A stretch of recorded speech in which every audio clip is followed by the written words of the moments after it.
Dead Men Tales is brought to you by SupplyHouse.com. Heating season doesn't have to be hectic season.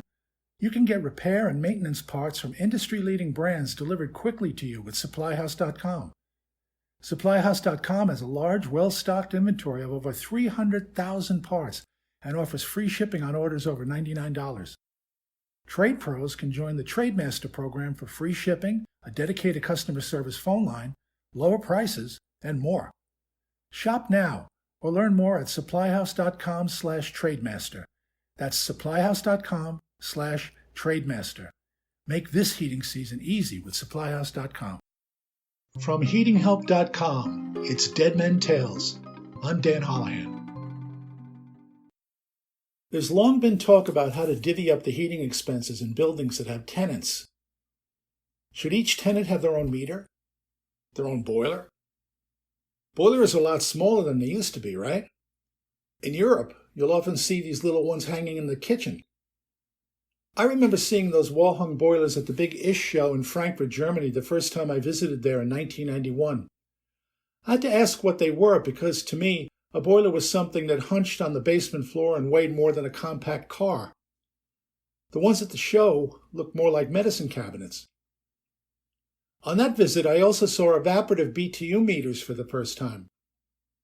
I was in the basement restroom of a tiny bar and looked at the white, well, sort of, flat panel radiator that hung over the urinal. It had what looked like a mercury thermometer stuck to it.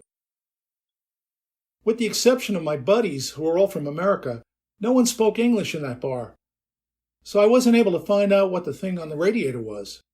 I did try, though. "Radiator?" I said to the barmaid. "Ich weiß dir nicht," she said, shaking her head. "Downstairs?" I pointed toward the spiral staircase. "Ja." "Ouch!" I pantomimed, touching a hot radiator and shaking my burnt hands. She looked at me, and then my buddies, and raised an eyebrow. "He likes heating things," Bob said. "Ich verstehe nicht." She shook her head, shrugged. "She doesn't understand," Bob said. "Radiator! Ouch!" I said this time, because that's what Americans will always do. I held my palms over an imaginary radiator. "Ah, der Heißkoffer," she said, mimicking my hand motion. "Yes, radiator. Has things stuck on it." I made a small rectangle with my fingers, pretending to stick it to der Heißkoffer. She shrugged, pointed at my half-empty glass. I nodded. She left to get me another beer. But now I really needed to know. I was seeing those thermometer-like devices everywhere.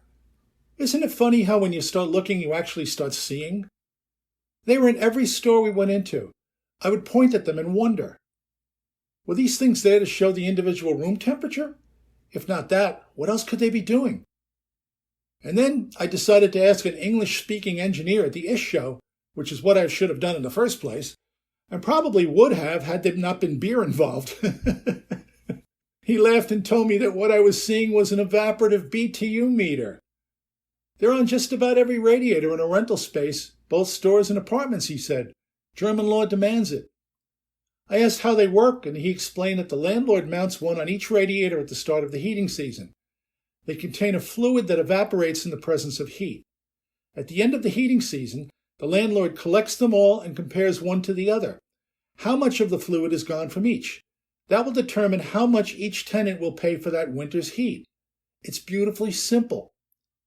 Do people try to cheat? I said. That's difficult, he said. Each is put on with a seal, and if someone breaks the seal, then they pay for the entire contents of the device. Most people just go along and pay their fair share. This is Germany. We wait for red lights to turn green before crossing streets, even if there are no cars coming. We don't do that in New York, I said. The traffic lights are just suggestions there. Yeah. 2 years later, when I was back at ISH, I started to see electronic versions of the BTU meter. I thought about the evaporative ones for years, though, because in New York, where there was so much steam heat, you could have sold these stick-on meters by the millions. They sense heat and only heat. If a tenant chooses to have the radiator on, the meter will know it and the fluid will evaporate. If the tenant closes the radiator supply valve when the room gets too warm, the meter will also know that. I thought this would be a perfect way to meter steam usage in individual apartments. But no one ever brought them to the American market, and now no one makes them. What a missed opportunity that was. I suppose the Europeans didn't see it because there's no steam heat over there. Alas. The electronic versions, of course, are much more accurate because they measure the temperature difference across the radiator as well as the flow rate through the radiator. From there, it's easy to see how many BTUs each person is using. But those fancy meters are more expensive than the throwaway stick-on ones. There's no stopping progress, though. Speaking of which, someone showed me a photo of an old coin-operated gas meter. These also used to be big in Europe rental properties, and you had to keep a stack of coins on hand if you wanted gas for cooking, bathing, or heating, and in an earlier time, for lighting. But I'm told there were a lot of problems with those meters. If the person who collected the coins didn't come around enough, the tenants would keep shoving coins into the meter until the collection box filled. The coins would then get stuck in the mechanism, and that meant no heat or hot water. An old-timer told me that many people used ice cube trays made in the shape of the coin that the gas meter accepted. The meters weren't smart enough to tell the difference between metal and frozen water, so it would open wide and pass gas. You could feed the meter a bit of round ice and leave no evidence behind. The only problem was that the meter then filled up with water, which was not good for the meter. Those meters typically supplied gas lights or small cook stoves, that old-timer told me. The capacity was built into the unit's model name. You had a 5-light meter for 5 gas lights and a 10-light meter for 10 gas lights, and so on. He told me that those units were still around when he joined the industry in the mid-60s, but they no longer took coins. Another guy told me that he stayed a week in a furnished London flat back in 1995. It had a wall-mounted gas boiler that took care of both the heat and the domestic hot water. One morning we had no heat or hot water and I could not light the boiler, he said.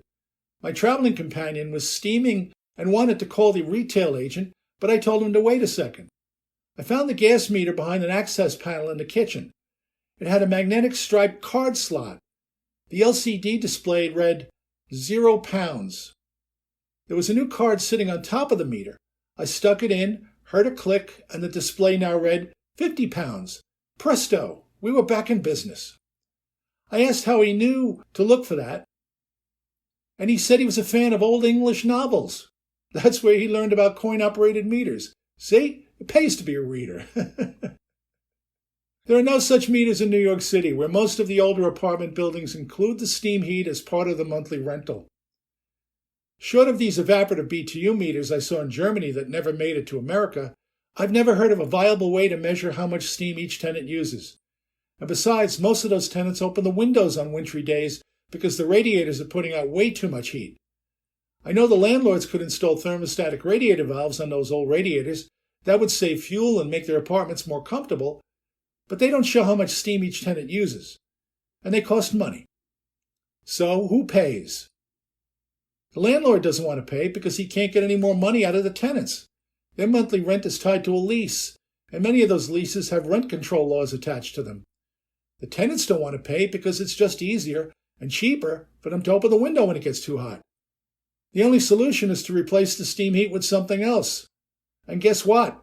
That's exactly what they're doing now with heat pumps. But again, who pays? I hope you enjoyed that tale. And if you did, please share it.